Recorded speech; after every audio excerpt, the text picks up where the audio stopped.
She weighs too much. The groom's voice echoed through the church like a gunshot. I won't marry that. Clara May Winters stood frozen at the altar, her white dress clinging to every curve the town had mocked since childhood. 300 eyes burned into her flesh.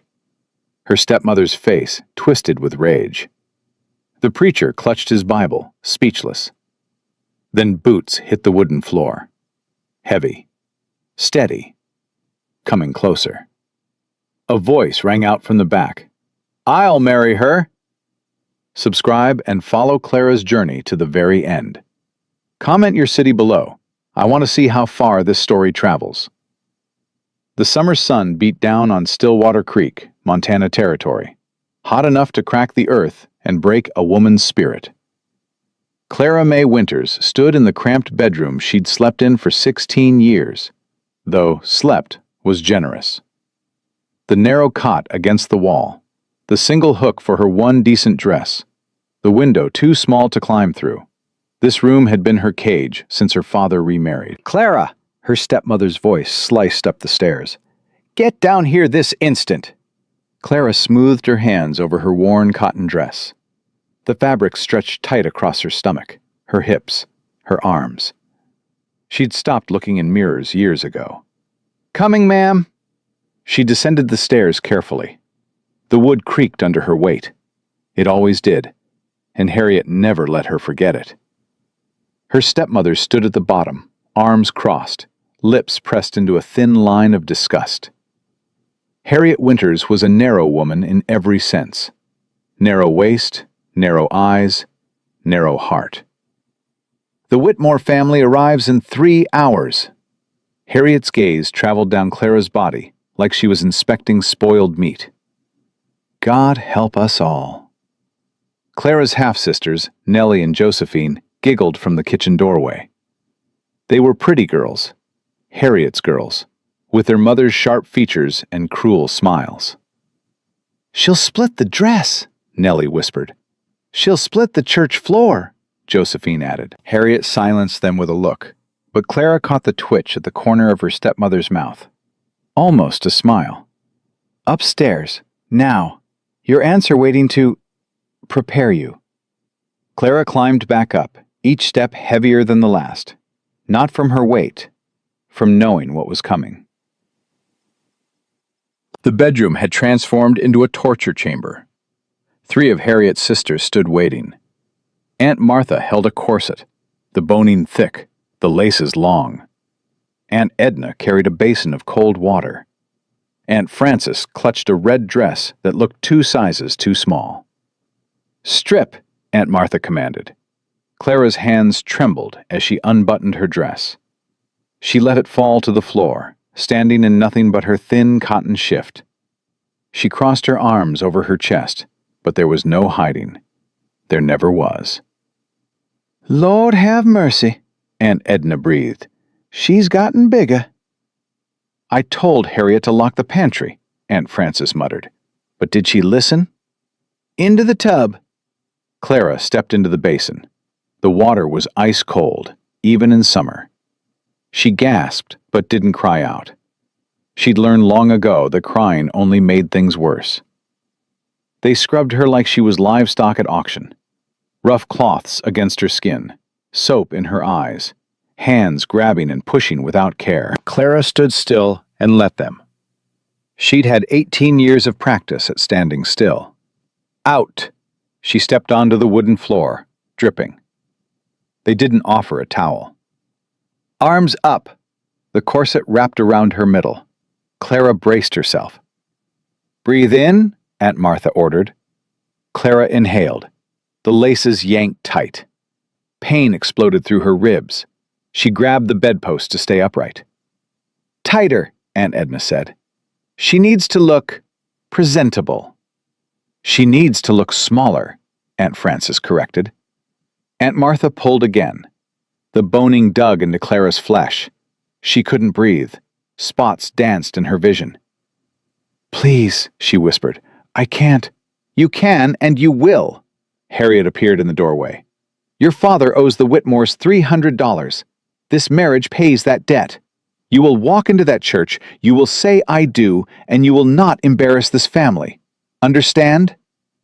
Clara nodded. Speaking took too much air.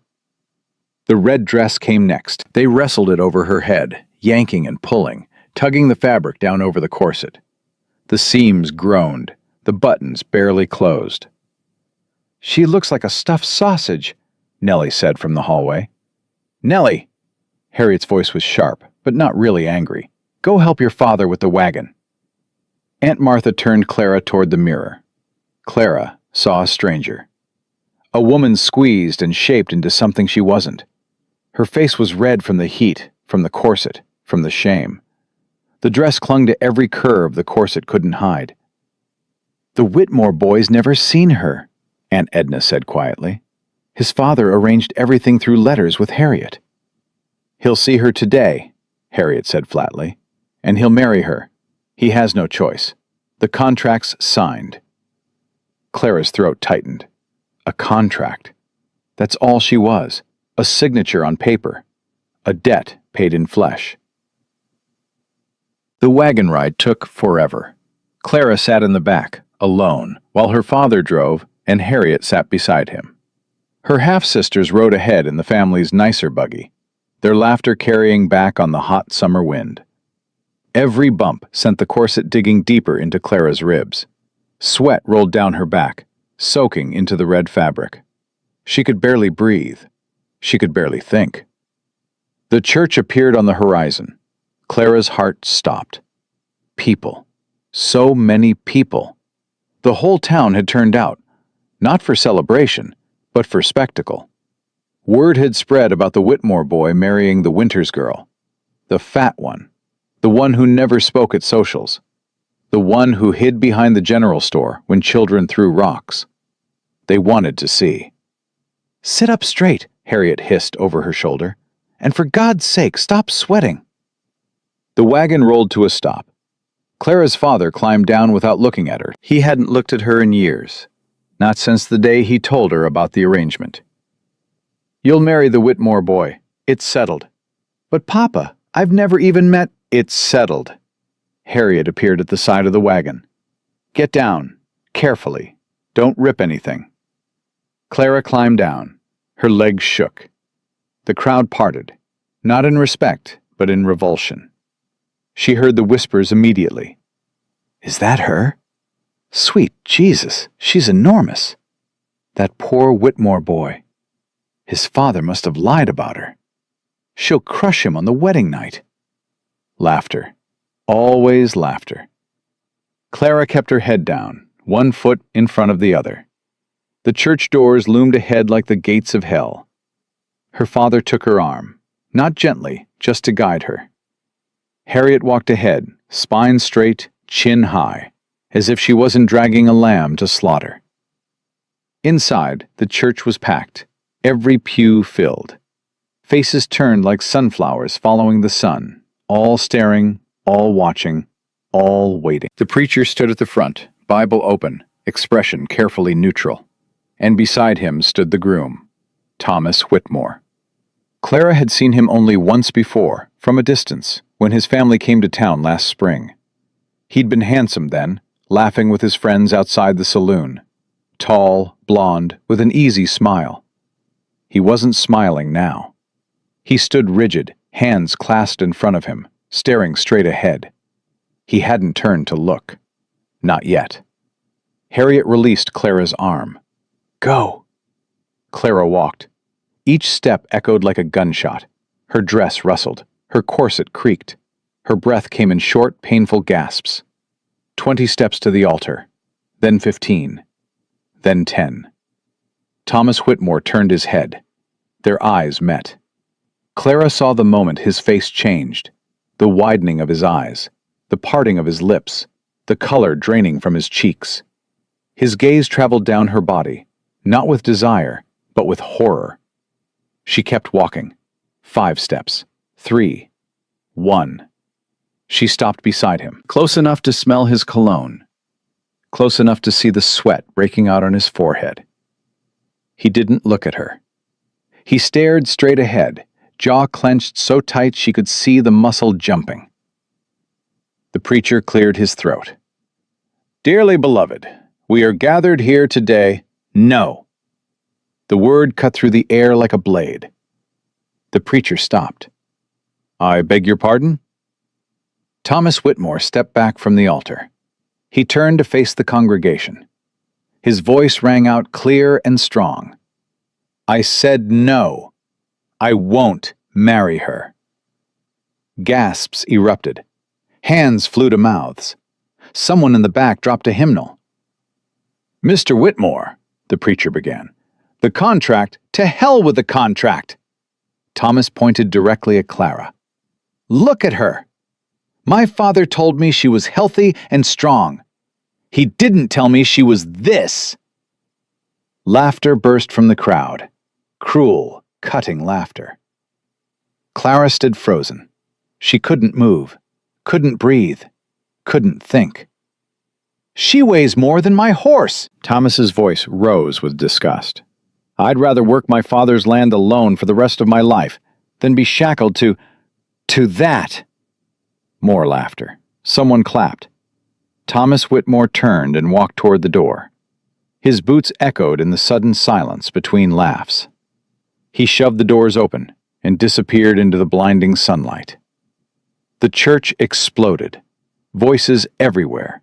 Shouting, laughing, whispering. Clara heard fragments. Can you believe? Poor thing. No surprise. Who would want? But they blurred together into a roar of humiliation. She still couldn't move. Harriet's face had turned to stone. Her father stared at the floor. Her half-sisters whispered to each other, barely containing their delight. This was it. This was how she died. Not from the corset crushing her ribs, but from the weight of 300 pairs of eyes pressing her into the floor. The heavy church doors swung open again. Sheriff Hayes stepped inside. His boots thudded against the wood as he walked down the aisle. The crowd quieted immediately. He was a big man, well respected, with a reputation for keeping order. He stopped at the altar and faced the congregation. What happened here? The preacher wrung his hands. The groom refused the marriage, Sheriff. He walked out. Sheriff Hayes looked at Clara. Really looked at her.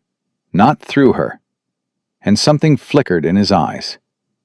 Pity, maybe. Or frustration. This marriage was arranged by contract, he said, his voice carrying. Legal and binding. Signed by both families. He turned to the crowd. The Whitmore family owes the Winters family either a husband or $300. Since young Thomas has made his position clear, he paused. I'm asking if any man here will step forward and fulfill this contract. Silence. Complete, devastating silence. Clara wanted to disappear. Wanted the floor to open up and swallow her whole. She was being auctioned. Like cattle, like property, like something no one wanted. I'll sweeten the deal, Sheriff Hayes continued. Any man who marries this woman today receives 50 acres on the eastern ridge. Fertile land, good soil. The crowd stirred. Men glanced at each other. Then they looked at Clara. One by one, they shook their heads, looked away, shifted in their seats. Not for 100 acres, someone muttered. Not for 1,000, another voice added. Laughter again. Always laughter. Clara's vision blurred. Tears she'd sworn she wouldn't shed spilled down her cheeks. The corset crushed her ribs with every shallow breath. The red dress clung to her like a second skin of shame. This was it. This was her worth. Less than 50 acres. Less than nothing. Sheriff Hayes opened his mouth to speak again. I'll marry her. The voice came from the very back of the church. Deep. Steady. Certain. Every head turned. A man stood. He'd been sitting alone in the last pew, hat in his hands, almost invisible in the shadows. Now he stepped into the aisle. Clara couldn't see his face clearly through her tears. just a tall figure, broad shoulders, worn clothes. The build of a man who worked the land with his own hands. He walked down the aisle. His boots didn't echo like Thomas Whitmore's had, sharp and angry. They fell steady and sure, like a heartbeat. The whispers started immediately. "Is that Samuel McAllister? The widower from the North Ranch? What's he doing? He could have any woman in the territory." The man, Samuel, reached the altar. He stopped in front of Sheriff Hayes. Up close, Clara could see him now. Weathered face, strong jaw, dark eyes that held no mockery, no disgust. A scar ran along his left forearm. His hands were calloused and rough. He looked like someone who'd known hard work and harder grief. "You'll take the contract?" Sheriff Hayes asked. "I'll take her." Samuel's voice was quiet but firm. "Keep your 50 acres. Keep your cattle. I don't want them." The church fell completely silent. Even the whispers stopped. Sheriff Hayes's eyebrows rose. "Then why?"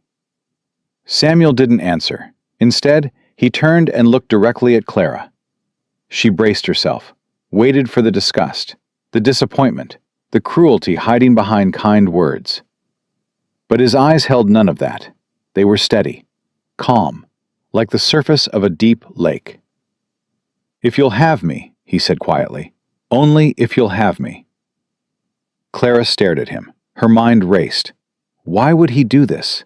What did he want? What was the trap? But she had no choice. She had nothing. No home, no money, no future. Harriet would never take her back, not after this humiliation. Her father wouldn't fight for her. He never had. This stranger was offering her a way out. She nodded. Samuel turned back to the preacher. "Let's finish this." The preacher fumbled with his Bible, clearly stunned. "Yes, of course, right. Dearly beloved." He rushed through the vows. His voice trembled. The congregation sat in shocked silence, watching something they didn't understand. "Do you, Samuel McAllister, take this woman?" "I do." "And do you, Clara May Winters, take this man?" "I do." Her voice was barely a whisper. "Then by the power vested in me, I pronounce you husband and wife. You may kiss—" "That won't be necessary." Samuel's voice was calm. "Are we done?" The preacher closed his Bible. "Yes, you're married."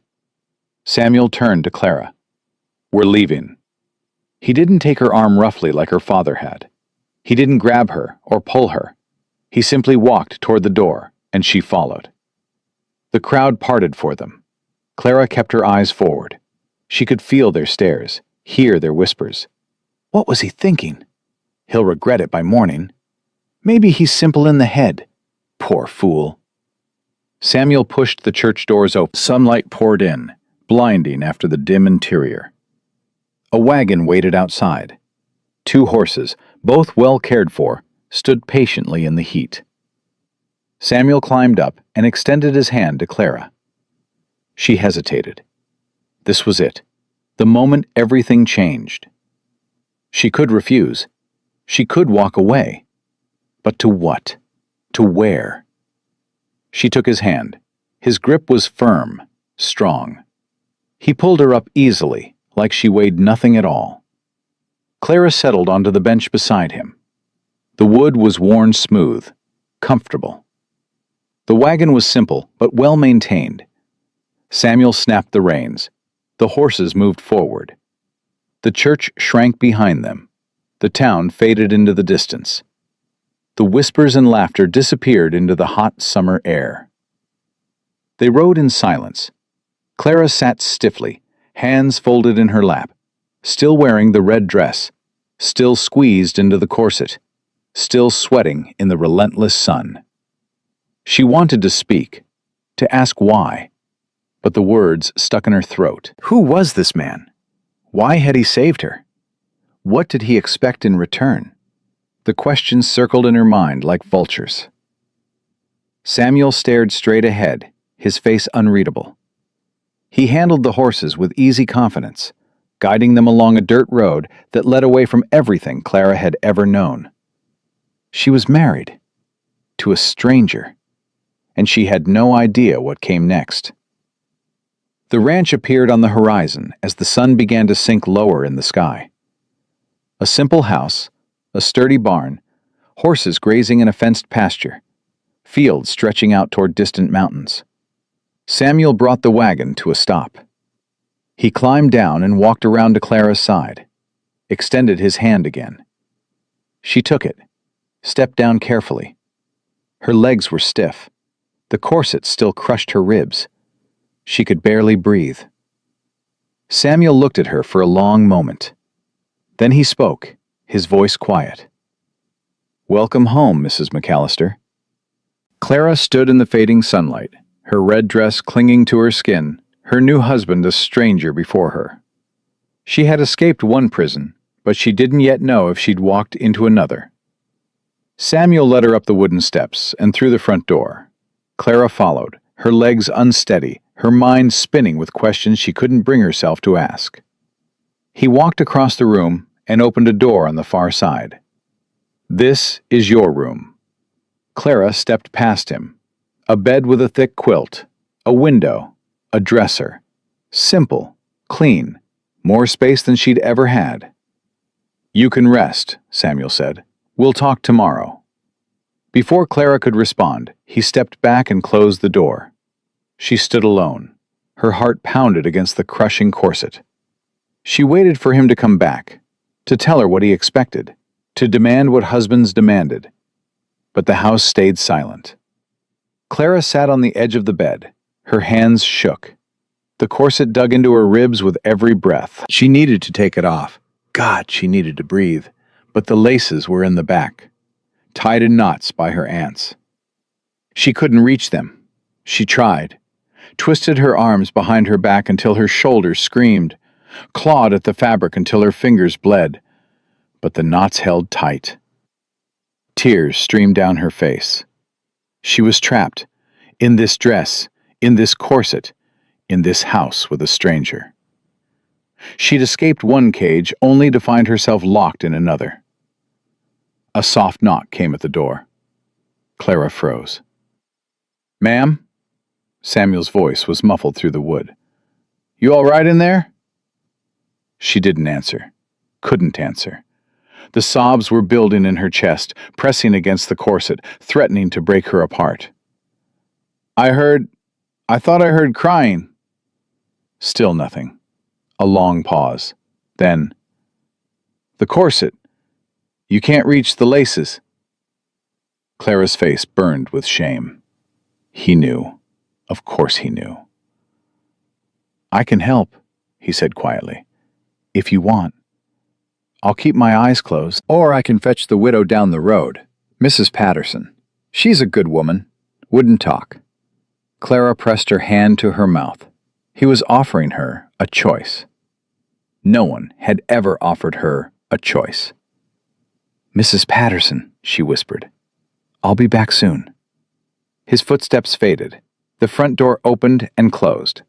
Hoofbeats disappeared into the night. Clara sat in the darkness, waiting, the corset crushing her ribs, the tears drying on her cheeks. She didn't understand this man. She didn't understand any of this. 20 minutes later, a different knock came, softer, gentler. "Dear, it's Ruth Patterson. Mr. McAllister sent for me." Clara opened the door.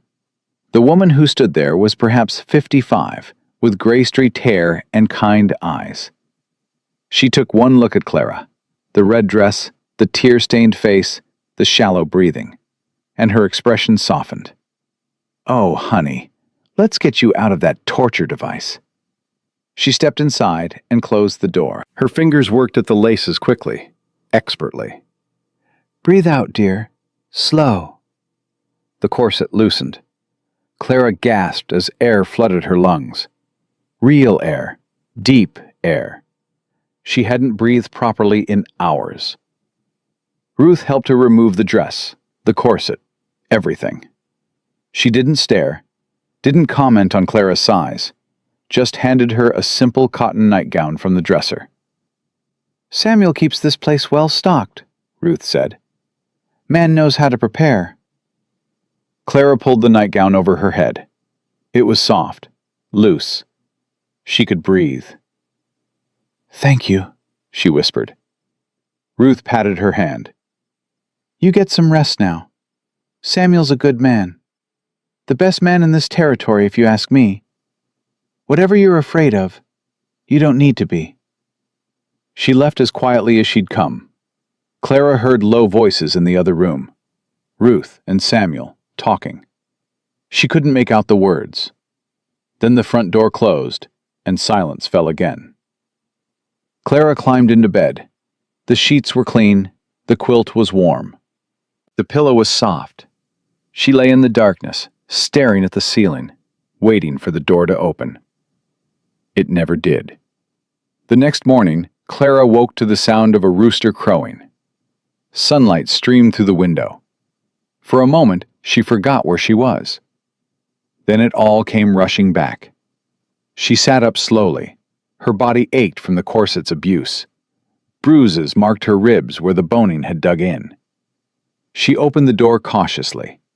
The house was quiet. A pot of coffee sat on the stove, still warm. Bread and butter waited on the table.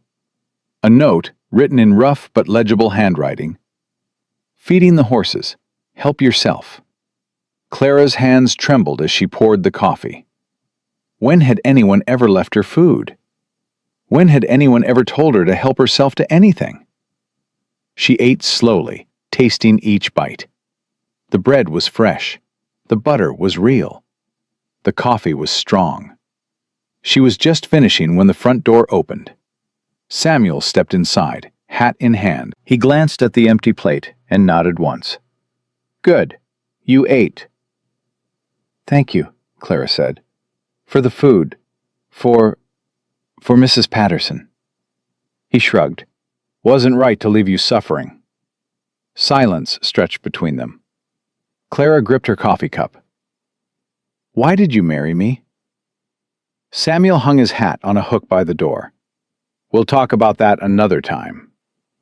I want to know now." He looked at her. Really looked at her. His dark eyes held something she couldn't name. "You're tired.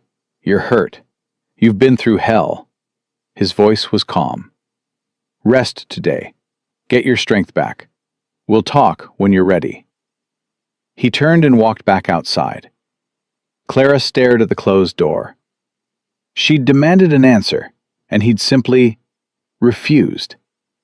Not cruelly, not dismissively, just refused. She didn't know what to do with that. The days began to blur together. Samuel showed her around the ranch, the well, the chicken coop, the garden, the barn. He spoke only when necessary, short sentences, simple instructions. "Water's here. Eggs in the morning. Tomatoes are ripe." Clara worked hard, harder than she'd ever worked at her father's farm. She cooked, she cleaned, she gathered eggs and pulled weeds, and hung laundry in the hot summer sun. She wanted to prove herself useful, wanted to show him she was worth keeping. But Samuel never commented on her work, never praised her, never criticized her. He just accepted it like it was expected. At meals, they sat across from each other in silence. He ate quickly and left. She cleaned the dishes alone. At night, she lay in her room, listening to the sounds of the house. His footsteps, the creak of his chair, the occasional clink of a cup. But he never came to her door. A week passed, then two. Clara's confusion grew into something heavier. Doubt, fear, anger. Why had he married her if he didn't want her? Why had he saved her if he was just going to ignore her? Was she so repulsive that even a widower who'd been alone for years couldn't stand to look at her? One evening, after another silent meal, Clara couldn't hold it in anymore. She stood abruptly. Her chair scraped against the floor. Samuel looked up, surprised. Why did you marry me? He set down his fork. Clara. No, her voice shook. You've put me off for 2 weeks. I've worked in your house, cooked your meals, washed your clothes. I've done everything a wife should do, and you won't even talk to me. Samuel stood slowly. His face was unreadable. What do you want from me? Clara's voice rose. Why did you refuse the sheriff's land? Why did you refuse the cattle? What's the real reason? I told you. You told me nothing. Tears burned her eyes. Everyone wants something. My father wanted me gone. My stepmother wanted my labor. The Whitmores wanted a debt paid. So what do you want? Samuel was quiet for a long moment. Then he spoke. I saw you standing there, at the altar. Everyone mocking you, laughing at you, treating you like you were nothing. Clara's jaw tightened. So it's pity. You pitied me. No. Then what? You didn't run. Clara stared at him. What? The whole town was laughing. Your own family was ashamed. The man who was supposed to marry you called you disgusting in front of 300 people. Samuel's voice was low but steady. And you didn't run. You didn't scream. You didn't collapse. You just stood there. I couldn't move. I was frozen. No. He shook his head. You were standing. You held your ground when most people would have crumbled. That's not weakness. That's strength. Clara's throat tightened. You don't know anything about me. I know you've been told your whole life that you're worthless. I can see it in the way you walk, the way you talk, the way you flinch when I come into a room. His eyes held hers. And I know that despite all of that, you're still standing. Tears spilled down Clara's cheeks. She hated crying, hated showing weakness. But she couldn't stop. I don't need your pity, she whispered. It's not pity. Then what is it? Samuel took a step closer. It's respect. Clara shook her head. No one respects me. I do. The words hung in the air between them. Clara wanted to believe him. God, she wanted to believe him. But 18 years of cruelty had built walls too high. I need to know the truth, she said. The real truth. Why me? Why would a man like you, a man who could have any woman in this territory, choose me? Samuel was silent for a long moment. Then he walked to the fireplace and took something from the mantel. A small silver locket. He held it carefully, staring down at the open face inside. Her name was Mary, he said quietly. My wife. She died 5 years ago. Typhoid fever. Took her and our daughter both. Sarah was only 2. Clara's heart ached. I'm sorry. He nodded slowly. I thought I'd never marry again. Thought that part of my life was over. I'd work the land, grow old alone, and that would be enough. He closed the locket. Then I saw you. Clara frowned. At the church? Before that, 2 weeks before, in town, outside the general store. Clara's breath caught. She remembered that day. Harriet had sent her to buy flour. She'd gotten the wrong kind. Harriet had berated her in the middle of the street, calling her stupid, worthless, a burden. You were there? I saw your stepmother screaming at you, calling you names, telling you no one would ever want you. Samuel's voice was quiet. And you just stood there, didn't cry, didn't argue, didn't fight back. You just took it. Clara looked away. I'm used to it. That's what broke my heart. She looked back at him sharply. You shouldn't be used to it, Samuel said. No one should be used to being treated like that. But you were. You'd been hurt so many times that you'd stopped even flinching.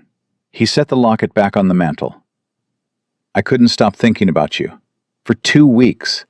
I kept wondering what kind of woman survives that kind of cruelty and keeps going. What kind of strength that takes. Clara's hands trembled. I'm not strong, You're the strongest person I've ever met. I'm fat. The word burst out of her like a confession. I'm fat and ugly, and no one wants me. My own mother died rather than raise me. My father sold me to pay his debts. The man who was supposed to marry me ran away rather than touch me. I know. Then how can you say, because I don't care about any of that? Clara stopped, stared at him. I don't care what you weigh, Samuel said. I don't care what the town thinks. I don't care what your family told you. None of that matters to me. What does matter? He took another step closer. They were only a few feet apart now. You do. The person you are underneath all that pain. The woman who gets up every morning and works hard even though no one thanks her. The woman who treats my animals with kindness even though the world has shown her none. The woman who's been beaten down her whole life but refuses to stay down. Clara's tears fell freely now. You don't know me. I'd like to, if you'll let me. She didn't know what to say, didn't know what to think. This man, this stranger, was saying things no one had ever said to her. I don't, she shook her head. I don't know how to be a wife. I'm not asking you to be a wife. What are you asking? Samuel's eyes were gentle. I'm asking you to give me a chance. To let me prove that not everyone is like them. To let me show you what it's like to be treated with kindness. Clara's voice broke. What if I can't? Then we'll figure it out together. The silence stretched between them. Outside, the horses whinnied softly. The wind rustled through the grass. Clara wiped her eyes with the back of her hand. I don't trust you. I know. I don't trust anyone. I know that too. So what do we do? Samuel held out his hand, not demanding, not grabbing, just offering. We take it one day at a time. Clara looked at his hand, calloused, strong, steady. She didn't take it, not yet. But she didn't walk away either. One day at a time, she repeated quietly. Samuel nodded. He lowered his hand. No disappointment in his eyes, no frustration. I'll be in the barn if you need anything. He grabbed his hat from the hook. Good night, Clara. Good night, Samuel. It was the first time she'd said his name. He paused at the door. A small smile touched his lips, the first she'd ever seen from him. Then he was gone. Clara stood alone in the quiet kitchen. Her heart pounded, her mind raced. She didn't understand this man, didn't understand his kindness, his patience, his strange declaration of respect. But for the first time in her life, she wanted to. She walked to the fireplace and looked at the silver locket on the mantel. She didn't open it. It wasn't her place. But she understood now. He'd lost someone he loved. He knew what grief felt like, what loneliness felt like. Maybe that's why he'd seen her. Maybe that's why he'd chosen her. Clara went to her room and lay down on the bed. The same bed she'd slept in for 2 weeks, alone, untouched, safe. Safe. When had she ever felt safe? She closed her eyes and listened to the sounds of the ranch. The horses settling for the night. The wind moving through the fields. The distant creak of the barn door. And somewhere in the darkness, Samuel. Working. Waiting.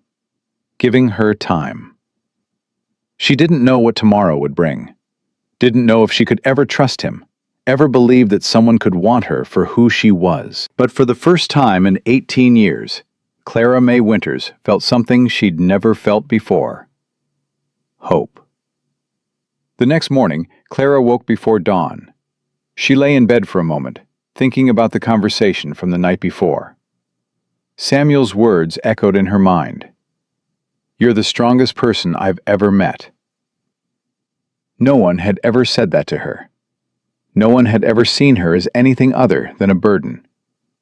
She got up and dressed quickly. The simple cotton dress Samuel had provided fit her comfortably. No corset, no restrictions. She could breathe. She could move. She could live. When she walked into the kitchen, Samuel was already there. He stood at the stove, badly burning something in a pan.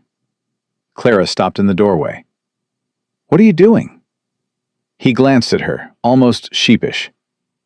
"Trying to make breakfast. Failing." Clara walked over and looked at the pan. Eggs. Scorched black. "You don't know how to cook?" "I know how to cook enough to survive." He scraped the ruined eggs into the scrap bucket. "Mary always did the cooking. After she died, I just ate whatever I could manage." Clara took the pan from his hands.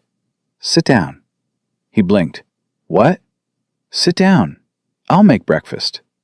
Samuel sat at the table. He watched as Clara cracked fresh eggs into the clean pan, added butter, moved them gently with a wooden spoon. "You're good at that." Clara shrugged. "It's all I've ever been good at. Cooking, cleaning, working. The things no one notices." "I notice." She glanced at him over her shoulder. He was looking at her with that same steady gaze. No judgment. No mockery. Just attention. Clara turned back to the stove, her face warming. She served the eggs with fresh bread and coffee. They ate in silence, but it was different this time. Not heavy, not awkward, just quiet, comfortable. When they finished, Samuel stood. "I need to check the fences in the north pasture. The ride takes most of the day." He paused. "You could come, if you want." Clara's heart jumped. "I've never ridden a horse." "I have a gentle mare. She's patient." "I'm too heavy. I'll hurt her." Samuel shook his head. "Molly's stronger than she looks, like someone else I know." Clara's breath caught. Was that a compliment? It felt like a compliment. "I don't have proper clothes for riding." "There's a pair of Mary's old riding pants in the trunk by the window. She was about your height. They might fit." Clara hesitated. Wearing a dead woman's clothes felt strange. Wrong, somehow. But Samuel's eyes held no ghosts, no comparison, just an offer. "All right," Clara said. "I'll come." An hour later, Clara stood in the yard, staring at the horse Samuel had led from the barn. Molly was brown, with gentle eyes, just as he'd said. She nickered softly and nudged Clara's shoulder.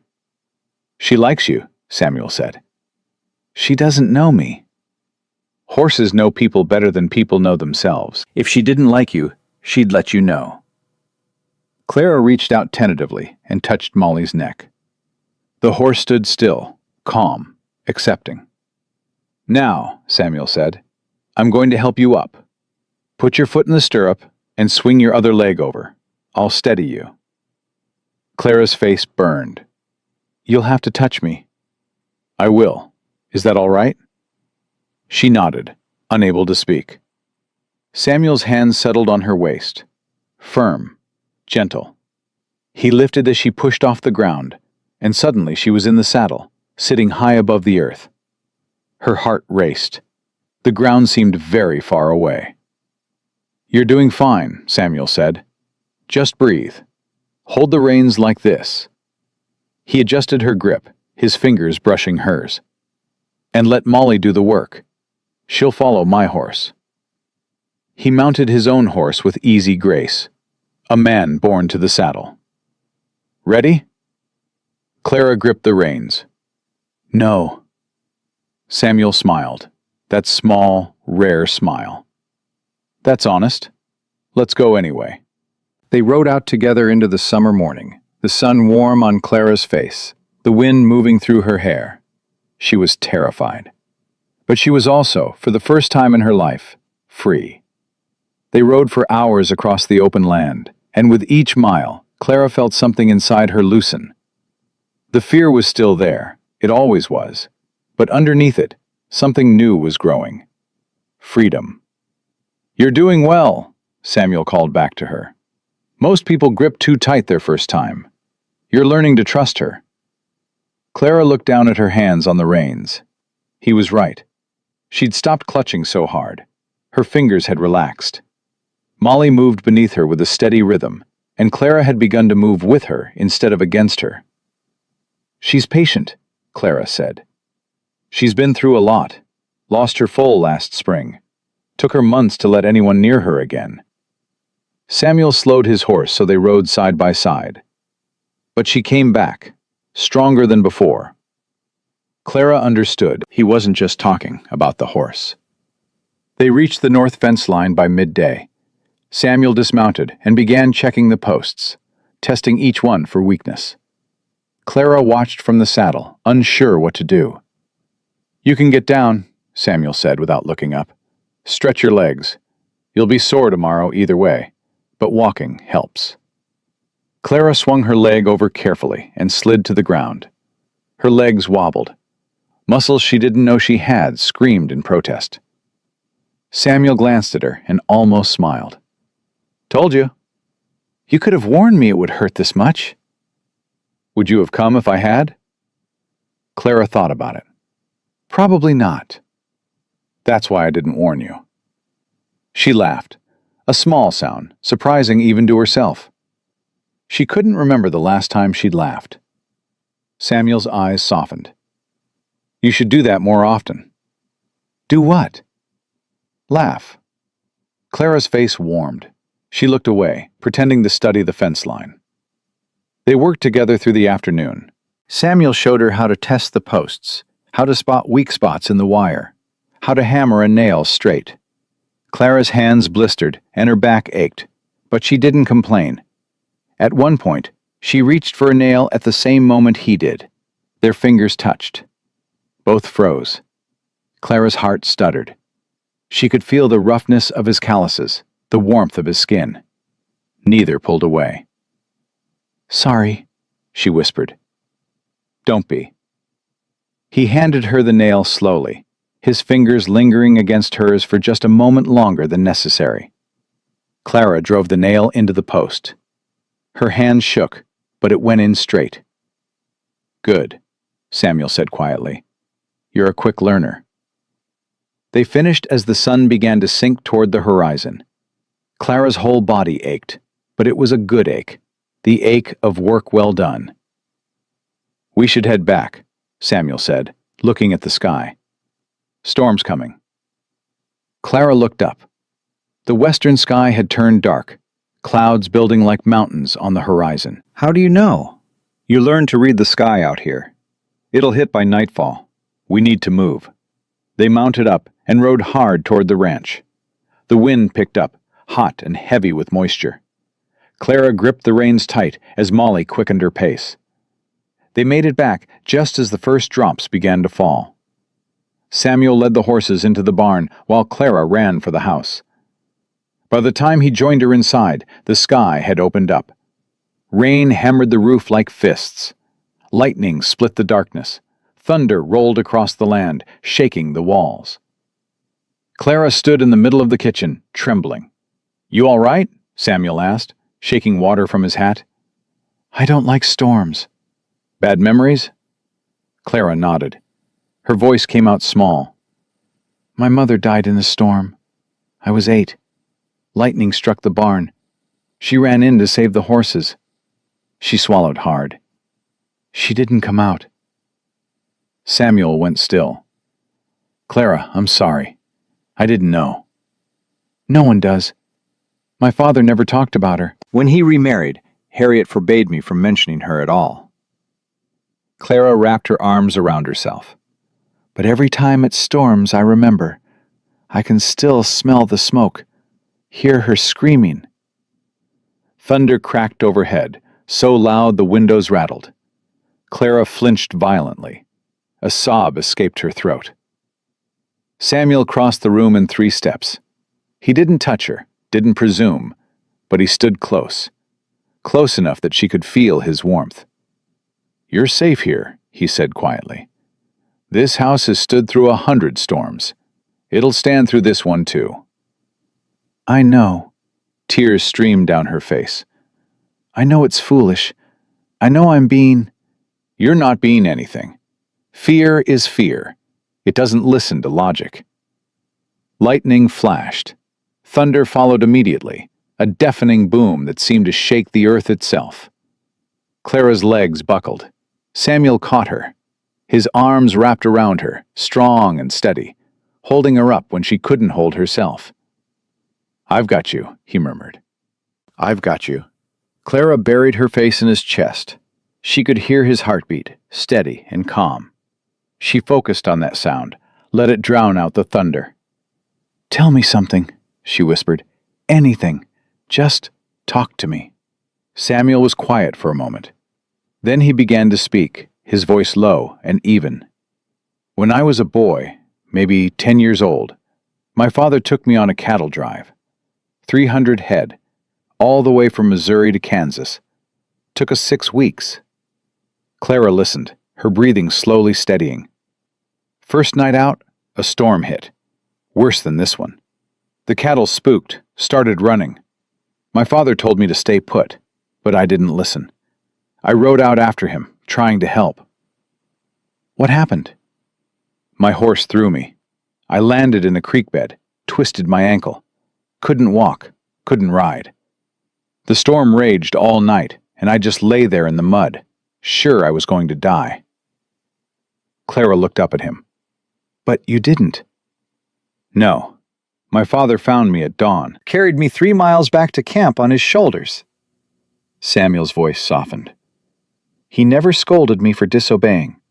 Just said, sometimes we learn more from our mistakes than our successes. Then he set my ankle and made me ride the rest of the drive. That sounds cruel. It sounds cruel, but he was right. I never forgot that lesson. Never forgot that fear is real, but it doesn't have to win. The thunder was fading now, moving east. The rain still fell, but gentler. Clara realized she was still in Samuel's arms, still pressed against his chest. She should step back, should put distance between them. She didn't move. "Thank you," she whispered. "For what?" "For staying, for talking, for—" She trailed off. "For not making me feel stupid." Samuel's arms tightened slightly. "You're not stupid, Clara. You're human. There's a difference." They stood together in the dim kitchen, the storm dying outside, the fire crackling low in the hearth. Clara didn't know how long they stayed like that. Minutes, maybe, or hours. Time seemed to stop. Finally, Samuel spoke. "The storm's passing. You should get some rest." Clara stepped back reluctantly. Her body felt cold without his warmth. "Good night, Samuel." "Good night, Clara." She walked to her room and closed the door, leaned against it, heart pounding. Something had changed tonight. Something had shifted between them. Clara didn't know what it meant, didn't know if she was ready for it. But for the first time, she wasn't afraid to find out. The days that followed were different, softer somehow. The wall between them had cracked, and through that crack, something was growing. Samuel began talking more. Not a lot, he was still a man of few words, but enough. He told her about his childhood in Missouri, about his time in the war, about the years of silence after Mary and Sarah died. Clara listened, and slowly, carefully, she began to share her own stories, the memories she'd locked away, the pain she'd never spoken aloud. One afternoon, they sat on the porch as the sun set, watching the sky turn orange and gold. "Can I ask you something?" Clara said. "Ask." "Do you ever think about her? Mary?" Samuel was quiet for a long moment. "Every day." Clara's chest tightened. Do you wish she was here instead of me?" He turned to look at her. "No." "How can you say that?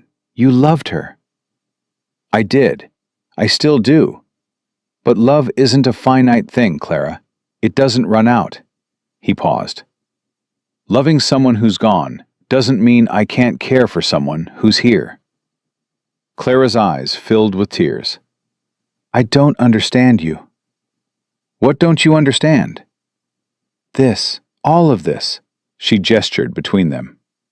You could have any woman, someone beautiful, someone thin, someone who isn't broken. Samuel's jaw tightened. Stop. Stop what? Stop talking about yourself like that. Like what? It's true. You're not broken. His voice was firm. You've been hurt. There's a difference. Broken things can't be fixed. Hurt things can heal. Clara shook her head. You don't know what my family... I know exactly what your family did. I know they beat you down every day of your life. I know they made you believe you were worthless. He leaned closer.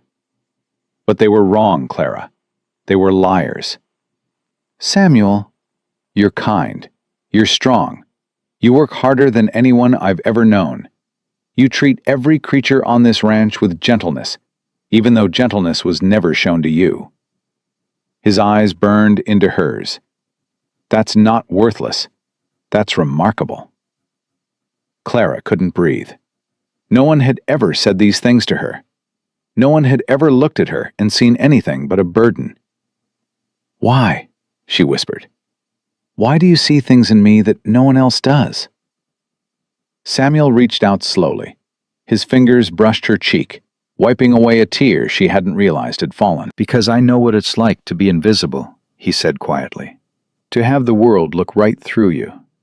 After Mary died, I disappeared, became a ghost. People stopped seeing me as a man. They just saw a tragedy. His hand dropped to his side. When I saw you in that church, I recognized something. A person who'd been overlooked their whole life. Someone who'd learned to make themselves small so they wouldn't be noticed, wouldn't be hurt. Clara's voice broke. I don't know how to be anything else. Then let me teach you. The words hung in the air. Clara wanted to say yes, wanted to believe this could be real, but the walls around her heart were thick. What if I can't change? She asked. What if I'll always be this afraid? Then I'll wait. For how long? Samuel's eyes were steady. For as long as it takes. Clara stared at him. This man who'd married her sight unseen, who'd given her a home, a room, space to breathe, who asked for nothing and gave everything. I don't deserve you, she whispered. That's not for you to decide. She almost laughed, almost cried. You're the strangest man I've ever met. I'll take that as a compliment. This time she did laugh, a real laugh, full and warm. Samuel smiled, that rare, beautiful smile that transformed his weathered face. There it is again, he said. There's what? Your laugh. I could get used to that sound. Clara's face flushed. She looked away, but she was smiling. Maybe, just maybe, she could learn to believe. 3 nights later, Clara woke to the sound of shouting. She sat up in bed, heart pounding. The voice was coming from outside. Samuel's voice. She threw on her robe and ran to the front door. Samuel stood in the yard, lantern in hand, facing 2 men on horseback. Even in the darkness, Clara recognized them. Thomas Whitmore, the groom who'd rejected her, and his father, Malcolm Whitmore, the man who'd arranged the marriage. You need to leave, Samuel said. His voice was calm, but Clara could see the tension in his shoulders. Malcolm Whitmore laughed. We'll leave when we get what we came for. And what's that? The girl. Malcolm's eyes found Clara in the doorway. Hello, Clara. Miss me? Clara's blood ran cold. She's not going anywhere, Samuel said. Thomas smirked. She's ours, McAllister. The contract was with the Whitmore family. You broke it. I fulfilled it. Ask the sheriff. The sheriff doesn't know what he's talking about. Malcolm dismounted and took a step forward. That girl was promised to my son. Her father took $300 from us. We expect delivery. She's my wife. She's property. Samuel moved so fast Clara barely saw it. One moment he was standing still. The next, he had Malcolm Whitmore by the collar, lifted half off the ground. "Say that again." Malcolm's face went pale. "Now listen here." "No, you listen." Samuel's voice was deadly quiet. "Clara is my wife. Legally, before God and witnesses, you have no claim to her. Not now, not ever." Thomas reached for his pistol. "Don't." Samuel didn't even look at him. "I was at Gettysburg, boy. I've killed more men than you've ever met. Don't make me add to that number." Thomas's hand froze. Samuel released Malcolm, who stumbled backward, gasping. "Get off my land," Samuel said, "and don't come back. If I see either of you within a mile of this ranch, I'll consider it a threat to my wife, and I'll respond accordingly." Malcolm's face twisted with rage. "This isn't over, McAllister." "Yes, it is." The two men mounted their horses and rode away into the darkness. Samuel stood watching them go, his fists clenched at his sides. Clara walked toward him on shaking legs. "Samuel." He turned. His face was hard, still coiled for violence. Then he saw her, and something shifted. The hardness faded. "Did they hurt you?" "No, they didn't even get close." She stopped in front of him. "You scared them." "Good. You scared me too." Samuel's expression flickered. "Clara, I would never." "Not like that." She reached out and took his hand. His fist was still clenched. She wrapped her fingers around it gently. "I've never had anyone defend me before. I didn't know what it looked like." Slowly, his fist uncurled. "They won't stop," he said quietly. "Men like that, they don't take no for an answer." "I know. They'll come back, maybe with more men, maybe with the law. Let them." Samuel looked at her, surprised. "Clara, I'm tired of running." Her voice was stronger than she'd ever heard it. "I'm tired of hiding. I'm tired of letting people like them decide what I'm worth." This could get dangerous. "I know," she squeezed his hand. "But for the first time in my life, I have something worth fighting for." Samuel stared at her. Something shifted in his eyes. Something deep. "Clara." "Yes?" He stepped closer, so close she could feel the warmth of his body. "I need to tell you something." Her heart hammered. "What?" "When I married you, I told myself it was kindness, respect, that I was saving you from a bad situation." He paused. "I was lying." Clara's breath caught. "What do you mean?" "I mean," he reached up and cupped her face in his hands, gently, reverently. "I mean that I saw you in that church, and something inside me broke open. Something I thought was dead." Tears spilled down Clara's cheeks. "I didn't marry you out of pity," Samuel said. "I married you because when I looked at you, I saw the rest of my life. And I wanted it. More than I wanted anything in 5 years." "Samuel, I love you, Clara." The words hit her like a wave. She couldn't breathe, couldn't think. "You don't have to say it back," he continued quickly. "I know it's too soon. I know you're not ready. I just needed you to know. Whatever happens next, I needed you to know." Clara stood in the moonlight, this man's hands on her face, his heart laid bare before her. She thought of her mother, dead in a burning barn, her father, who'd sold her like cattle, her stepmother, who told her every day that she was worthless. She thought of every cruel word, every mocking laugh, every moment she'd wished she could disappear. And she thought of Samuel, who saw her, who chose her, who loved her. "I love you too." The words came out broken, barely a whisper. Samuel's eyes widened. "What?" "I love you." Stronger this time. "I don't know when it happened. I don't know how. But somewhere between that church and this moment, I fell in love with you."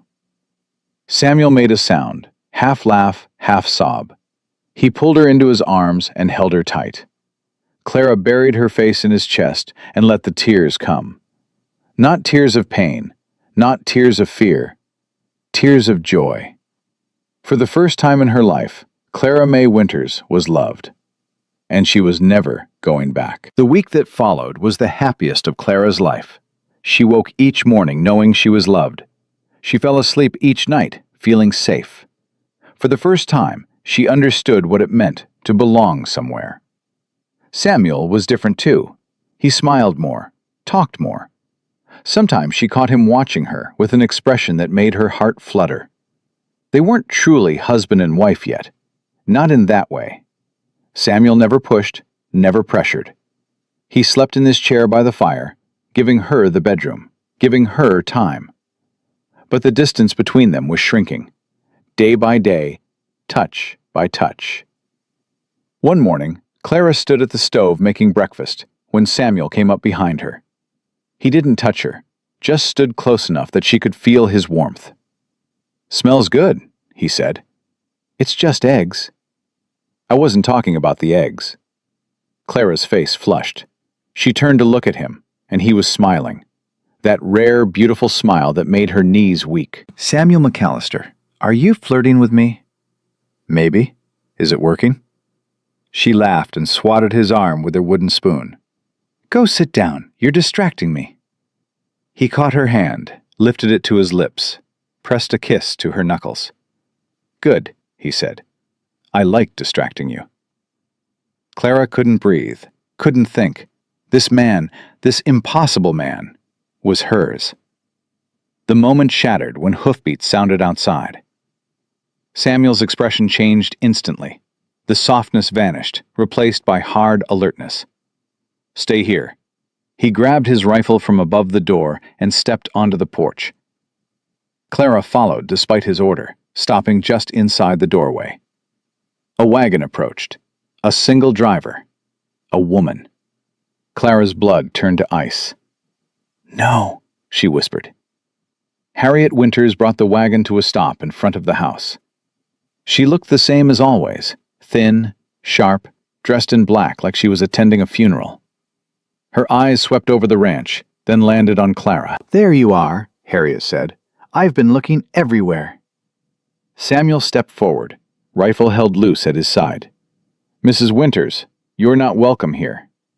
"I'm not here for you, cowboy." Harriet climbed down from the wagon. "I'm here for my daughter." "Stepdaughter," Clara said, her voice shaking. "And I'm not your anything. Not anymore." Harriet's smile was cold. "Is that what you think? That you can just leave? After everything we did for you?" "Everything you did?" Clara's voice broke. "You treated me like a slave. We fed you, clothed you, gave you a roof over your head." Harriet took a step closer. "We tried to marry you off to a respectable family, and you ruined it. Do you have any idea how much that cost us?" "Cost you?" Clara's hands clenched into fists. "Thomas Whitmore humiliated me in front of the entire town." "Because you're humiliating to look at," Harriet's voice rose. "Do you think any man wants a wife who looks like you? We did everything we could to make you presentable, and you still couldn't keep a groom at the altar." Samuel moved. Fast. He stepped between Clara and Harriet, his rifle raised just enough to be a warning. "That's enough." Harriet's eyes narrowed. "This doesn't concern you." "My wife concerns me." "Your wife?" Harriet laughed, a harsh, ugly sound. "You poor fool. Do you know what you've saddled yourself with? She's lazy, stupid, eats like a pig and looks like one too." "I said that's enough." "She'll bankrupt you within a year. She'll eat you out of house and home. She'll—" "One more word." Samuel's voice was deadly quiet. "One more word about my wife, and I'll forget I was raised to respect women." Harriet fell silent. For a moment, actual fear flickered in her eyes. Then she composed herself, straightened her spine. "Fine. Keep her. But she owes me." She doesn't owe you anything. Her father took $300 from the Whitmores for her hand. When the marriage fell through, that debt transferred to us. Harriet's smile returned. Either she comes back and works it off, or I take this matter to the courts. Clara felt the ground shift beneath her feet. What? That's right, dear. You're not free. You never were. Harriet looked at Samuel. Unless, of course, your new husband wants to pay. $300, and I'll consider her debt cleared. Samuel's jaw tightened. I'll pay. Samuel, no! Clara grabbed his arm. I'll pay, he repeated. But not to you. I'll pay the Whitmores directly, since they're the ones who were wronged. He looked at Harriet with contempt. You'll get nothing. Harriet's face twisted. You think you're clever? I think I'm done talking to you. This isn't over. Yes, it is. Samuel lowered his rifle. Get off my land. Now, before I lose my patience. Harriet stared at him for a long moment. Then she turned to Clara. You'll regret this, she said softly. When he gets tired of you, and he will, he'll come crawling back. They always do. I won't. You will. Because you're nothing, Clara. Nothing without me. Nothing without someone to tell you what to do. Harriet climbed back into her wagon. Enjoy your little fantasy while it lasts.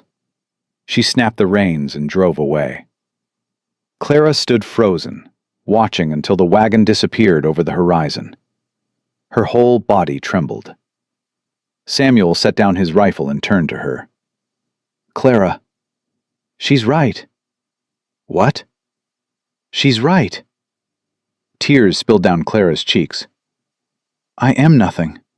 I've always been nothing. And eventually, you'll see it too. Samuel's hands cupped her face. Look at me. She couldn't. Clara, look at me. She raised her eyes. She's a liar, Samuel said firmly. Everything she said was a lie. You are not nothing. You are my wife, my partner, the woman I love. But the debt. I'll handle the debt. $300 is more than most people see in a year. I have money saved. From before. From selling cattle. His thumbs wiped away her tears. It's nothing compared to you. Clara shook her head. I'm not worth $300. You're worth more than I could ever count. She wanted to believe him. Wanted to let his words heal the wounds Harriet had torn open. But some wounds were too deep. She'll come back, Clara whispered. She always comes back. Then I'll be here, every time, for as long as it takes. Clara fell into his arms and wept. Samuel held her tight, one hand stroking her hair, murmuring words of comfort she couldn't quite hear. She didn't know how long they stood there, long enough for the sun to climb higher, long enough for her tears to dry. Finally, she pulled back. We need to go to town. Samuel frowned. What? The debt. We need to pay the Whitmores before Harriet does something. Clara's voice was steadier now. If we settle this publicly, she has no claim, no leverage, nothing. Clara, you don't have to— Yes, I do. She met his eyes. I'm done hiding. I'm done being afraid. I want to face them, all of them. Samuel studied her for a long moment. Then he nodded slowly. All right, we'll go tomorrow. No, today. Now. He almost smiled. You sure? Clara thought of Harriet's cruel words, thought of Thomas Whitmore's disgust, thought of every person in that church who had laughed at her. I'm sure. The ride into Stillwater Creek felt shorter than Clara remembered. Or maybe she was just too nervous to notice the time passing. Samuel drove the wagon. Clara sat beside him, her hands folded in her lap to hide their trembling. You all right? Samuel asked. No. Want to turn back? No. He reached over and took her hand, squeezed it once. "I'm right here," he said. "Whatever happens." They rolled into town just before noon. The streets were busy. People going about their daily business, shopping, talking, living their lives. Then someone noticed the wagon. "Is that the McAllister woman? She actually came back?" "Look at her, bold as brass." Whispers followed them like a swarm of flies. Clara kept her eyes forward, her chin up. Her heart pounded so hard she could hear it in her ears. Samuel stopped the wagon in front of the bank. Malcolm Whitmore owned it. This was where it had to happen. "Ready?" Samuel asked. Clara took a deep breath. "Ready." They climbed down together. Samuel offered his arm, and Clara took it. They walked toward the bank entrance like they owned the town. The crowd gathered. Of course it did. Nothing happened in Stillwater Creek without an audience. Samuel pushed open the bank door. Clara walked in beside him. Malcolm Whitmore sat at his desk at the back of the room. He looked up, and his face went pale. "McAllister, what are you—" "I'm here to settle a debt," Samuel's voice carried through the room. $300, the amount your family paid for my wife's hand." Malcolm stood slowly. "That money was payment for a marriage that never happened." "The marriage happened, just not the way you planned." Samuel reached into his coat and pulled out a leather pouch. He tossed it onto Malcolm's desk. $300. Count it if you want." Malcolm stared at the pouch like it was a snake. "This money clears my wife's debt," Samuel continued. "Publicly, in front of witnesses. She owes your family nothing." "Now wait just a minute. Do you dispute the amount?" "No, but do you dispute that this settles the contract?" Then we're done here." Malcolm's face reddened with fury. "You can't just walk in here and—" "I just did." The bank fell silent. Everyone watched, waited. Malcolm's hands clenched into fists. For a moment, Clara thought he might explode, might call for the sheriff, might do something violent and stupid. Then the door burst open behind them. "There she is!" Clara turned. Harriet stood in the doorway, flanked by her 2 daughters. Behind them, a crowd was gathering. "That woman owes me," Harriet announced loudly. "She ran away from her family, abandoned her duties, left us to deal with the shame of her failed marriage." "The debt is paid," Samuel said calmly. "Mr. Whitmore just accepted the money." "I don't care about the Whitmore's money." Harriet pushed past Clara and pointed a finger in her face. "I want what's owed to me. 16 years of feeding her, clothing her, putting up with her disgusting presence in my home." Clara's voice was steadier than she expected. "You worked me like a slave for 16 years. I'd say we're even." Harriet slapped her. The crack echoed through the bank. Clara's head snapped to the side. Her cheek burned. Samuel moved like lightning. He caught Harriet's wrist before she could strike again. "Touch her again," he said, his voice terrifyingly quiet, "and I'll forget you're a woman." Harriet tried to pull free. Couldn't. Fear flashed in her eyes. "Let me go." "Apologize to my wife." "I will not." Samuel's grip tightened. "Apologize." The entire bank held its breath. Harriet's face contorted with rage and humiliation. "Fine. I apologize." Samuel released her. Harriet stumbled backward, rubbing her wrist. "This isn't over," she hissed. "Yes, it is." Clara's voice rang out clear and strong. Everyone turned to look at her. "For 16 years you told me I was worthless, that no one would ever want me, that I was a burden, a disgrace, a waste of food and air." She took a step toward Harriet. "I believed you. I believed every word. I thought I deserved to be treated like dirt, because you convinced me it was true. Another step.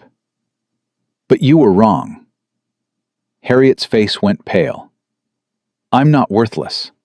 I'm not a burden. I'm a wife, a partner, a woman who deserves to be loved. Clara's voice grew stronger with every word, and I will not let you or anyone else tell me otherwise. Not anymore. Not ever again. The bank was silent. Then, from somewhere in the crowd, someone started clapping. Clara turned. A woman stood near the back, older, gray-haired, with kind eyes. Ruth Patterson. More people joined in. Not everyone. Some faces remained hostile, some disgusted. But enough. Enough to matter. Harriet's face twisted with fury. You ungrateful! Goodbye, Harriet. Clara turned her back on her stepmother. I hope you find whatever peace you're looking for. I have. She took Samuel's arm and walked out of the bank. The crowd parted for them. Whispers followed, but they were different now. Surprised. Respectful. Maybe even admiring. They climbed into the wagon. Samuel snapped the reins. As they drove out of town, Clara looked back one last time. Harriet stood in the bank doorway, watching them go. Her face was a mask of hatred, but she didn't follow. You all right? Samuel asked. Clara touched her cheek. It still stung where Harriet had slapped her. I'm perfect, she said, and she meant it. They were halfway home when Samuel pulled the wagon to a stop. Clara frowned. What's wrong? Nothing, He turned to face her. I need to tell you something. Clara's heart stuttered. What? Back there, in the bank, when you stood up to her. Samuel's voice was rough with emotion. I have never been more proud of anyone in my entire life. Clara's eyes filled with tears. Samuel, you were magnificent, strong, brave. He reached out and cupped her face in his hands. I knew you had it in you. I've known since the first moment I saw you. I was terrified. Courage isn't the absence of fear. It's being terrified and doing it anyway. Clara laughed through her tears. You're full of wisdom today. I'm full of love today. His thumb stroked her cheek, gentle over the spot where Harriet had struck her. I'm so full of love, I can barely breathe. Clara leaned into his touch. Then don't breathe. Just kiss me. Samuel went still. Clara, I'm ready. She met his eyes. I'm ready for all of it. I don't want to wait anymore. For a long moment, neither of them moved. Then Samuel leaned in and pressed his lips to hers. The kiss was gentle at first, tentative, like he was afraid she might break. But Clara was done being fragile. She was done being careful. She wrapped her arms around his neck and pulled him closer, and the kiss deepened into something fierce and consuming. When they finally pulled apart, both breathing hard, Samuel rested his forehead against hers. I love you, he said. I love you too. Whatever comes next, we'll face it together. He smiled, that rare, beautiful smile. Together. They drove the rest of the way home in comfortable silence, Samuel's hand holding hers, the sun warm on their faces. Clara didn't know what the future held. Didn't know if Harriet would cause more trouble, if the Whitmores would seek revenge, if the town would ever truly accept her. But she knew one thing with absolute certainty. She was loved, and that was enough. They reached the ranch as the sun began to set. Samuel helped Clara down from the wagon, his hands lingering on her waist. I'll put the horses away, he said. You go inside. Rest. I don't want to rest. His eyebrows rose. Clara took his hand. I want to be with you. Tonight. All night. Samuel's breath caught. Clara, you don't have to. I want to. I've wanted to for weeks. She stepped closer, so close she could feel his heartbeat. Please, Don't make me wait anymore." For a long moment, he just looked at her, his eyes dark, his breathing unsteady. Then he swept her into his arms and carried her toward the house. Clara laughed and wrapped her arms around his neck. "I thought you were putting the horses away." "The horses can wait." He kicked open the front door and carried her inside. The last thing Clara saw before the door closed behind them was the sunset, painting the sky in shades of gold and rose. A new beginning, a new life, a love she never thought she'd find. But the happiness didn't last. In the dead of night, Clara woke to the smell of smoke. Clara sat up in bed, her heart pounding. The smell was faint at first, then stronger, unmistakable. "Samuel!" The space beside her was empty. The sheets were cold. She threw off the covers and ran to the window. Orange light flickered in the darkness. The barn. The barn was on fire. "Samuel!" No answer. Clara grabbed her robe and ran outside. The heat hit her like a wall. Flames climbed the barn walls, reaching toward the sky. Inside, horses screamed. "Samuel, where are you?" Then she saw him, slumped against the fence, blood on his forehead, not moving. Clara ran to him, her bare feet pounding against the hard ground. She dropped to her knees beside him. "Samuel! Samuel, wake up!" He groaned, his eyes fluttered open. "Clara, the horses. What happened?" "Someone hit me from behind. Couldn't see." He tried to sit up and winced. "The horses. Molly's in there." Clara looked at the burning barn. The flames were spreading fast. She could hear the horses inside, screaming, terrified. Her mother had died in a fire like this, trying to save horses. 20 years ago, almost to the day. "Clara, don't." But she was already running. She hit the barn doors at full speed, shoving them open. Smoke poured out, thick and choking.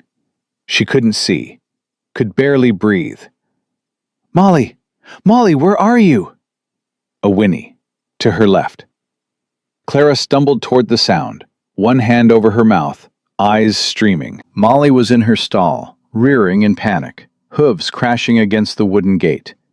The ceiling above her was on fire. Embers rained down like hellish snow. Clara grabbed the gate latch. It was hot.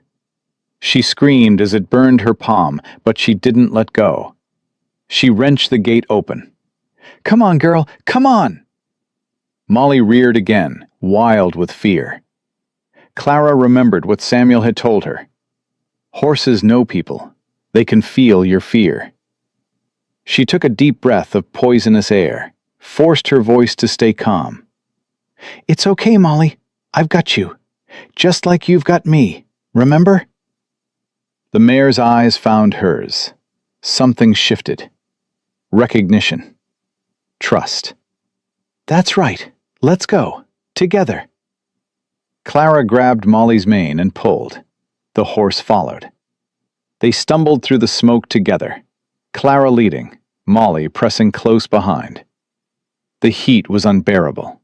Clara's lungs screamed for air. The doorway appeared ahead, a rectangle of blessed darkness. 10 feet. 5. A beam crashed down behind them. Molly screamed and surged forward, knocking Clara off her feet. Clara hit the ground hard. The world spun. She tried to get up, but her body wouldn't cooperate. Strong arms grabbed her, lifted her, carried her away from the flames. "I've got you. I've got you." Samuel. Somehow, Samuel. He carried her to safety and laid her on the grass. His face was pale, blood still seeping from the wound on his forehead. "You stupid, brave woman," his voice cracked. "You could have died in there." Clara coughed, gasping for clean air. "The horses." "All out. You got them all out." She looked past him.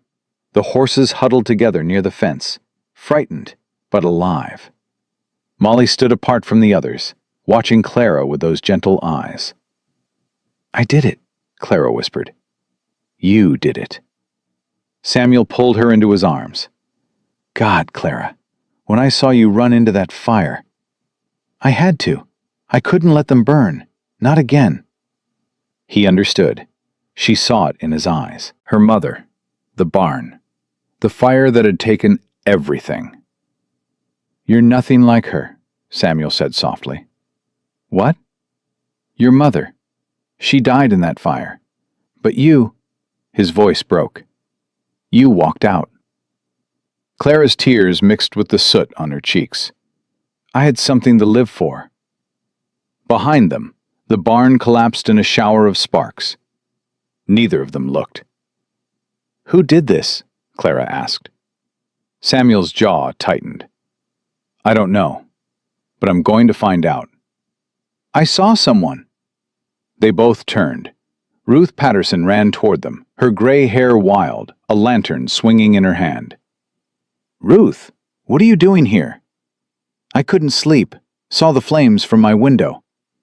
Ruth stopped, breathing hard. "There was a wagon heading back toward town. I saw 2 people in it, a man and a woman." Clara's blood went cold. "Harriet." "And Thomas Whitmore, if I had to guess." Ruth's face was grim. "This has their stench all over it." Samuel stood. His eyes were hard as stone. "Stay with Clara. I'm going after them." "Samuel, no." Clara grabbed his arm. "You're hurt. You can barely stand." "I don't care." "I do." Clara pulled herself to her feet. Her legs shook, but she forced them to hold. "You go after them half dead, and they'll finish the job. Is that what you want?" "I want them to pay for what they did." "So do I, but not like this." Clara gripped his face in her hands. "We do this right. We go to the sheriff. We make them face justice in front of everyone." "The sheriff won't." "The sheriff will, because half the town saw me pay off that debt. Half the town heard Harriet threaten me." Clara's voice was steady. "We have witnesses. We have evidence. We can destroy them. Legally. Publicly. Completely."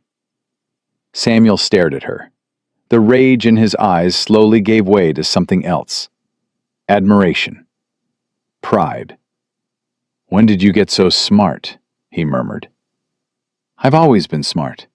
I just stopped hiding it." Despite everything, he smiled. "I love you." "I love you too. Now sit down before you fall down." Ruth helped Clara tend to Samuel's wound while they waited for dawn. The gash on his forehead was deep, but clean. He'd have a scar. "Battle scar," Clara said as she wrapped the bandage. "Makes you look distinguished." "I look like hell." "Distinguished hell?" He laughed, then winced. "Don't make me laugh. It hurts." "Everything hurts. Welcome to being human." Ruth watched them with a knowing smile. "You two are something special. You know that?" Clara glanced at her. "What do you mean?" "I've lived in this town for 40 years, seen a lot of marriages. Most of them are arrangements, conveniences, 2 people tolerating each other until death." Ruth shook her head. "But you two? You actually love each other. That's rare." Clara looked at Samuel. He looked back at her. "Yeah," Clara said softly. "I guess we do." At first light, they rode into town together. Samuel drove the wagon, Clara beside him, Ruth in the back as witness. Word had already spread about the fire. By the time they reached the sheriff's office, a crowd had gathered. Sheriff Hayes met them outside. His face was grave. "McAllister, Mrs. McAllister. Heard about your barn." "It was arson," Samuel said. "Someone knocked me unconscious and set the fire while my wife was inside." Murmurs rippled through the crowd. "You have proof?" "I have a witness who saw a wagon leaving the scene." Samuel nodded toward Ruth. "And I have a pretty good idea who was driving it." That's a serious accusation. It's a serious crime. Sheriff Hayes studied them for a long moment. Then he sighed. Come inside, both of you. Tell me everything. They spent an hour in the sheriff's office, recounting every detail. The Whitmores' midnight visit, Harriet's threats, the confrontation at the bank, the fire. When they finished, Sheriff Hayes leaned back in his chair. That's quite a story. It's the truth, Clara said. I believe you. He stood. Wait here. He walked out. Through the window, Clara watched him cross the street to the Whitmore mansion. What happens now? She asked. We wait, Samuel said, and we hope justice still means something in this town. The wait felt endless. Clara paced the small office, too anxious to sit. Samuel watched her from his chair, still pale from blood loss. Clara, sit down. You're making me dizzy. I can't sit. I need to move. You need to rest. You inhaled half that barn. I'm fine. You're not fine. You're running on fear and adrenaline. He held up his hand. Come here. Clara hesitated.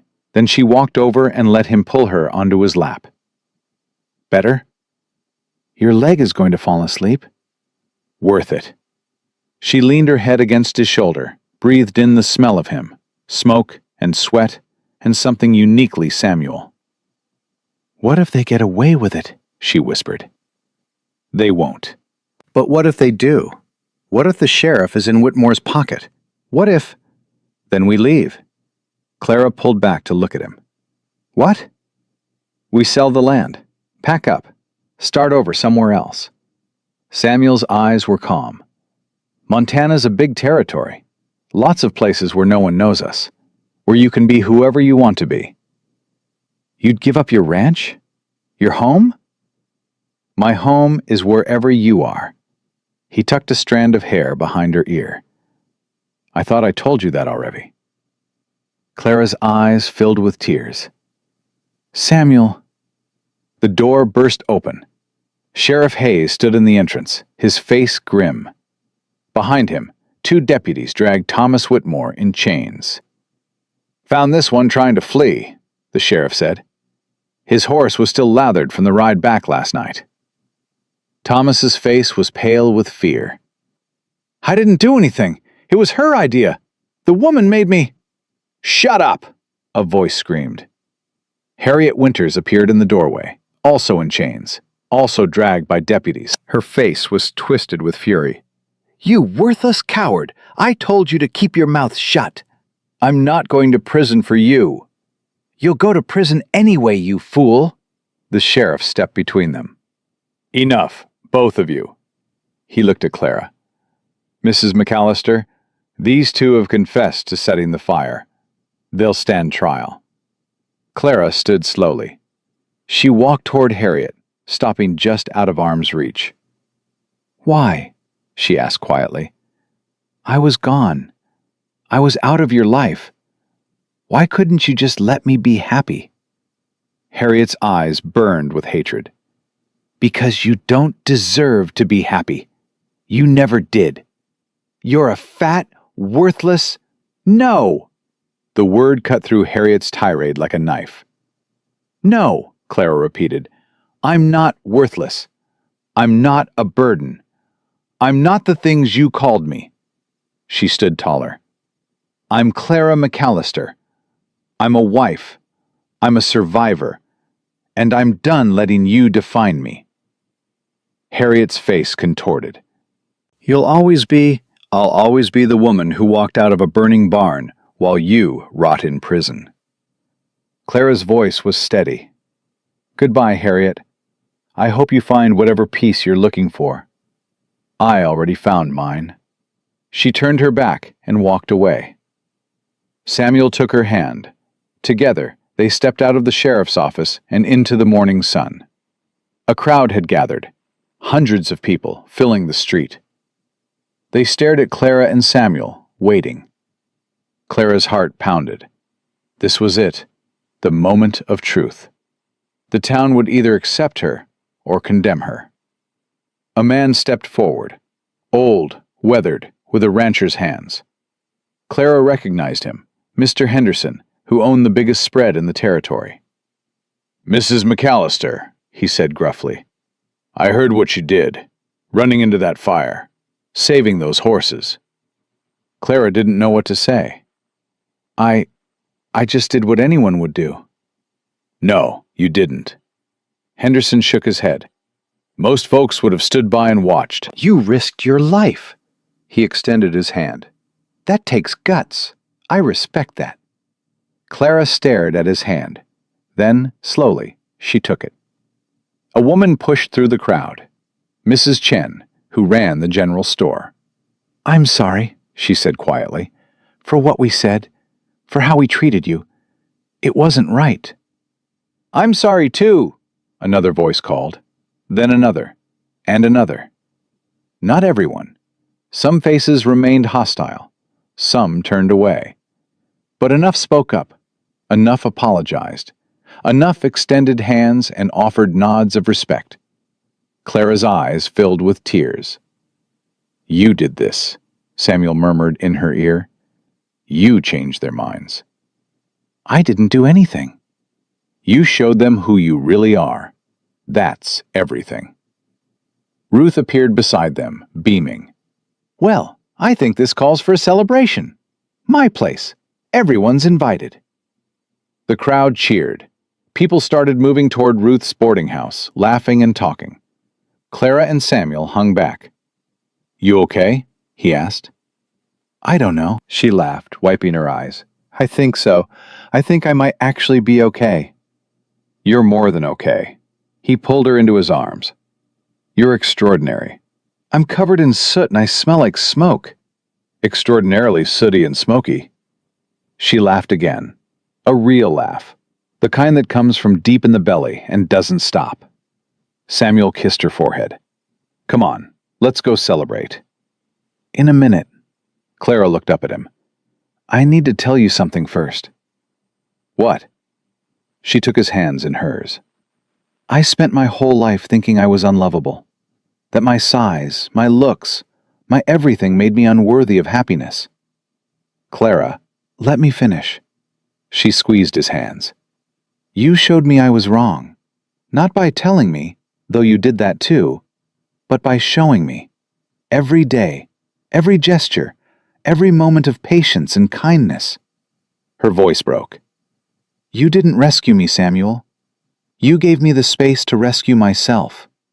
And I will never be able to thank you enough for that." Samuel's eyes glistened. "You don't have to thank me." "I know, but I want to." She rose on her tiptoes and kissed him. Soft, sweet, full of promise. "I love you, Samuel McAllister." "I love you too, Clara McAllister." They stood together in the morning light, two broken people who had found each other and made something whole. The celebration at Ruth's boarding house lasted well into the evening.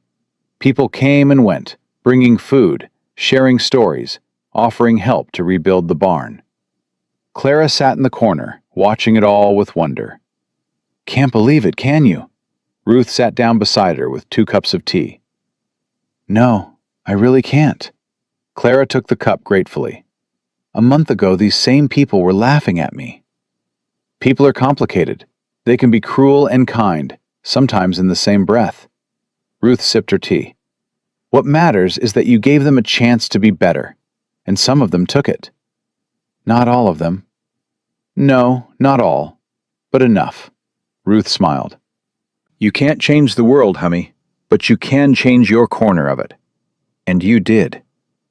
Clara thought about that. About Harriet, who would stand trial. About Thomas Whitmore, who had finally faced consequences. About Malcolm Whitmore, whose reputation was ruined. She thought about her father, who hadn't come, who probably didn't even know what had happened, who had sold her like property and never looked back. "I should be angrier," she said quietly, "at all of them. My father, my stepmother, everyone who hurt me." "Should you?" "Shouldn't I?" Ruth set down her cup. "Anger is heavy, Hummy. It weighs you down. Takes up space that could be filled with better things. She patted Clara's hand. You don't have to forgive them, but you don't have to carry them either. Clara looked across the room at Samuel. He was talking to Mr. Henderson, probably about rebuilding the barn. His face was animated. His hands moved as he spoke. He caught her looking, smiled, that rare, beautiful smile that was hers alone. I think I'm ready to let them go, Clara said. Good, Ruth stood. Now go dance with your husband.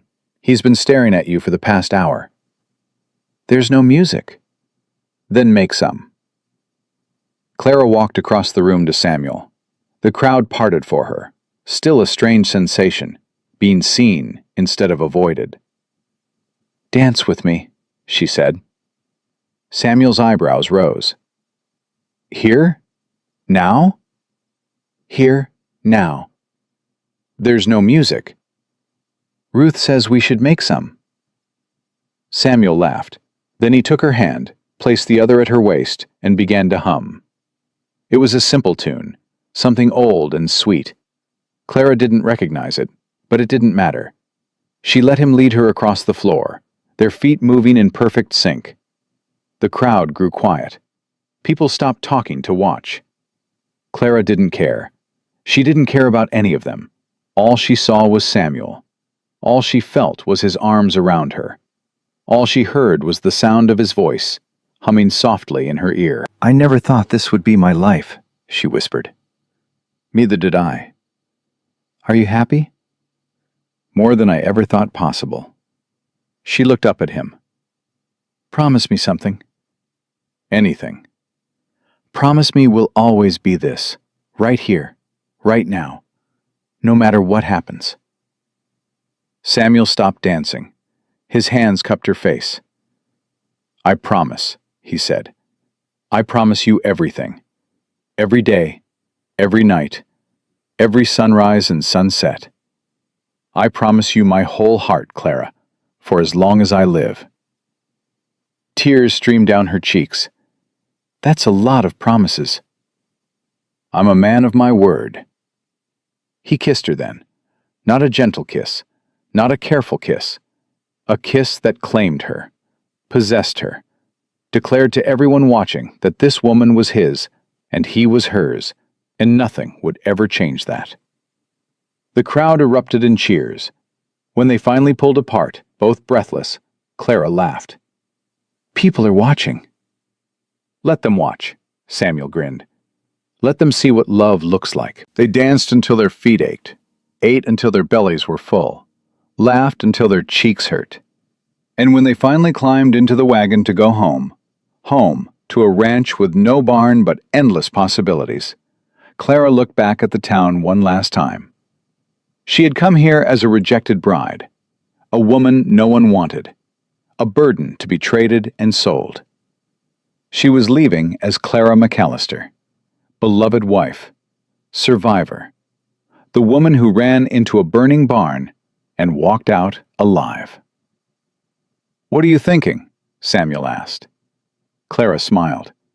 I'm thinking about the future. And I think it's going to be beautiful. He took her hand, kissed her knuckles. I know it will be. They drove into the sunset together, leaving the past behind. 3 months later, Clara stood on the porch of their newly rebuilt barn. Samuel had organized the whole thing, neighbors coming together, working side by side, raising walls and hammering nails, until the structure stood proud and strong. But that wasn't why Clara was smiling. She placed her hand on her stomach, on the secret she'd been carrying for weeks. The secret she was finally ready to share. Samuel walked up behind her and wrapped his arms around her waist. What are you grinning about? Nothing. Liar. She turned in his arms. I have something to tell you. I'm listening. You might want to sit down. Clara, just tell me. You're making me nervous. She took his hand and pressed it to her stomach. Samuel went still. His eyes widened. Clara, are you... I'm going to have a baby. For a long moment, he didn't move. didn't breathe. Then his face broke into the biggest smile she'd ever seen. "A baby?" His voice cracked. "We're having a baby?" "We're having a baby." He let out a whoop so loud the horses startled in the pasture. Then he swept her into his arms and spun her around. "Samuel, put me down. I'm going to be sick." He set her down immediately, face worried. "Are you okay? Do you need water? Should I get the doctor?" "I'm fine. I'm pregnant, not dying." "But—" Clara kissed him. "I'm fine," she said against his lips. "We're fine. All three of us." Samuel's hand found her stomach again. His touch was reverent, gentle. "A baby," he whispered. "Our baby. Our baby." He dropped to his knees in front of her, pressed his lips to her stomach. "Hello in there," he murmured. "I'm your father, and I want you to know something." Clara's eyes filled with tears. "Samuel, I want you to know that you are loved, already, completely, no matter who you are or what you become." His voice shook. "You will never be a burden. You will never be unwanted. You will always have a home and a family and two parents who would die for you." Clara sank to her knees beside him, took his face in her hands. "We did it," she said. "We built this. Together." "Together," he agreed. They knelt in the dust, holding each other, while the sun set behind them and the future stretched out ahead. Uncertain, yes, but full of hope, full of love, full of possibility. Clara May Winters had spent her whole life believing she was worthless, believing she was unlovable, believing that happiness was something that happened to other people. She had been wrong. She was Clara May McAllister now, wife, mother-to-be, the woman who had walked through fire and come out stronger on the other side. And she was finally, completely, irrevocably home. Not because someone had taken pity on her, not because she had been forced or settled for, but because she had been chosen, and because she had finally learned to choose herself.